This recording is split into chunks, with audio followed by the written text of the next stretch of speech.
76 குண்டம், 76 குண்டத்திலே இவர்கள் யாகம் வளர்த்து இந்த குடமுழுக்க இந்த நன்னீராட்டை இவர்கள் சமஸ்கிருதத்திலே சொல்ல இருக்கிறார்கள். ஒரே ஒரு குண்டத்தில் தமிழில் சொல்லுங்கள் என்பதை ஏற்க மறுக்கிறார்கள். ஒருவேளை என்னரும் தமிழ் சொந்தங்களே, உங்கள் மகன் தமிழ்நாட்டின் முதலமைச்சராக இருந்தால் என் தமிழுக்கும் என் இறைக்கும் இந்த நிலை வருமா என்பதை எண்ணி பாருங்கள். என்ன நடக்கும்? தானா நடக்கும். தமிழிலே குடமுழுக்கு. அவர்கள் சொன்னது என்ன தெரியுமா? ஒரு குண்டத்தில் கூட தமிழில் சொல்ல முடியாது. இந்த துணிவு எப்படி வந்தது? திராவிட ஆட்சி, திராவிட மாடல் ஆட்சி இருக்கிறதுனால தானே. ஏனால் தமிழுக்கும் அவர்களுக்கும் ஒரு சம்பந்தம் இல்லை. ஏன் இந்த வழி அதிகாரத்தில் இருக்கவர்களுக்கு வரவில்லை? தமிழன் கோவப்படுவான், தமிழன் நமக்கு வாக்கு செலுத்த மாட்டான் என்கிற அச்சம் ஏன் வரவில்லை? பக்தி கொண்ட அன்பு கொண்ட மக்களாக இருந்தால் 7ஆம் தேதி நடக்கிற திருமுழுக்கு, அந்த திருமுழுக்கிலே, அந்த குடமுழுக்கிலே, நன்னீராட்டிலே தமிழ் நிராகரிக்கப்படுமானால் திருச்செந்தூர் நம்முடைய கட்டுப்பாட்டில் இருக்க வேண்டும். அதை நீ கவனத்தில் வைத்துக்கொள்ளலாம். நீ பேருந்து வரவில்லை, மகிழ்ந்து விடவில்லை.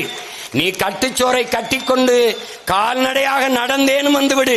நான் முதல் நாள் இரவே வந்து இங்க படுத்திருப்பேன், உனக்காக காத்திருப்பேன். நம்முடைய மறை ஓதும் பெருமக்களோடு அடிகளாரோடு இருப்பேன்.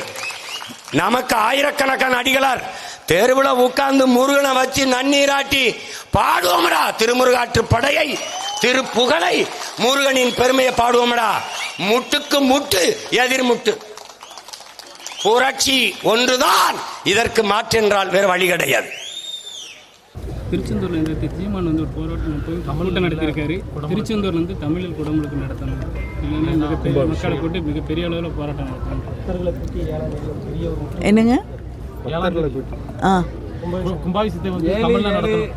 கும்பாபிஷேகம் நடைபெறுது, அதை வந்து தமிழ்ல நடத்தணும். இல்லை, எனக்கு தெரிஞ்சு கும்பாபிஷேகம் நடைபெறுகிறது அப்படின்றது எனக்கு தெரியும். அது எப்படி நடத்தப்படுவது அப்படிங்கிறத வந்து அறநிலையத்துறையும் அங்கு கோயிலுக்கு வரக்கூடிய பக்தர்களும் முடிவு செய்ய வேண்டும். அரசியல்வாதிகள் வந்து அதை முடிவு செய்யும். தமிழில் நடத்துங்கிறது எங்களுடைய உரிமை, அது எல்லா உரிமையும் போராடி தான் பெறணுமா அப்படிங்கிறது அவருடைய கேள்வியாக. இல்லைங்க, தமிழ் சொல்கிறாங்க,